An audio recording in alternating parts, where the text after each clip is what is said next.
शिवनमस्कार. जिजाऊ मातेचा लेख तो मराठ्यांचा राजा होता.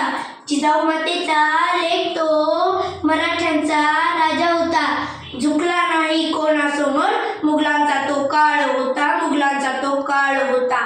अहो शिवाजी कोणाला म्हणायचं, अहो शिवाजी कोणाला म्हणायचं. जो 65 किलोची तलवार वागवतो त्याचं नाव येसाजी. जो 2000 सैन्याशी एकटा झुंजतो त्याचं नाव बाजी. जो हात तुटला तरी शत्रूशी लढत राहतो त्याचं नाव तानाजी. जो 8 तासात घोडा दिल्लीवरून पुण्याला पोचवतो त्याचं नाव संताजी. जो 8 तासात घोडा दिल्लीवरून पुण्याला पोचवतो त्याचं नाव संताजी. जो शत्रूच्या छावणीत घुसून शत्रूच्या छावणीचा कळस कापून आणतो त्याचं नाव धनाजी. जो ठाण्यावागाला एकटा समोर जातो त्याला उभा फाडतो त्याचं नाव संभाजी. जो या सर्वांना घेऊन स्वराज्याचं नंदनवन तोरण बांधतो त्याचं नाव शिवाजी. शिवाजी शिवाजी. छत्रपती शिवाजी महाराज की जय. जय भवानी, जय शिवाजी. धन्यवाद.